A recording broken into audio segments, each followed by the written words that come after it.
I'd just like to remind you again that I'm from Charleston, which is about an hour and a half away from Beaufort.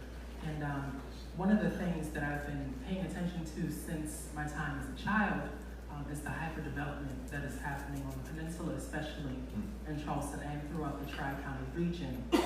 And so, after learning about the concept of globalization, I recognize that when it comes to the concepts of economic development and expansion and environmental responsibility, we will almost always choose the former over the latter.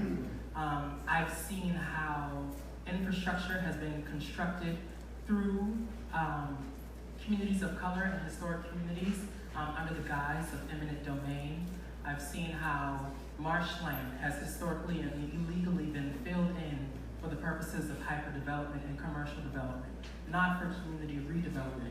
And so my question to you is, after having observed that even the mitigation funds that are set aside for the redevelopment of communities, which is a federal law, if you build infrastructure through a historic or low-income community, you are supposed to set aside mitigation funds for the redevelopment of that specific community.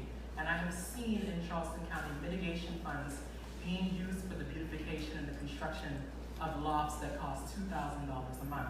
And so what kind of federal impositions or sanctions can we hold to better hold our local governance accountable? Such a good question, and so much good context provided with it.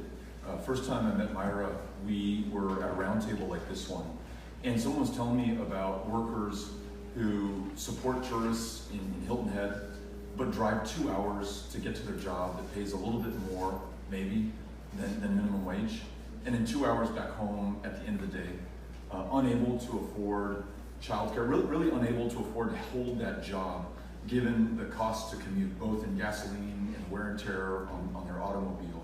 And then you mentioned the cost to the environment. How do we pay for what that is going to do in terms of emissions to our planet? And so you ask about what we do at the local level, what we do at the federal level to support the right kind of local leadership. Inclusionary zoning, meaning that the people who work the jobs in wealthier parts of the state or the country can afford to live in those places, so they're not making 2-hour commute times. What if, you asked about impositions, we could also talk about incentives. What if we tied federal funding to a local municipality's willingness to have inclusionary zoning so that more people could afford to live in that community? What if we invested in infrastructure, not only to meet roads and bridges, but rail and transit?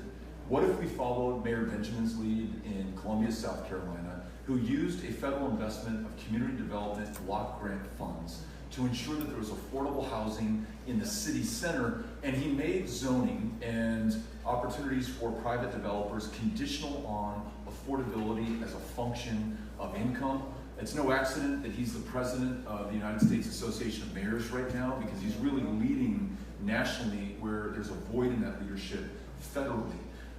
So I totally agree with the premise of your question. All of these issues, the environment, commute times, infrastructure development, housing, they are all related. And we also, to the point you began with, which is so important, we also have to make sure that progress or economic development does not come at the expense of communities, whether that is gentrification, pushing people out whose families have lived there for generations, or forever ruining or spoiling the very land that has drawn people to that place in the first place. Under our administration, I will make sure that our EPA rigorously enforces the laws and the rules that they have.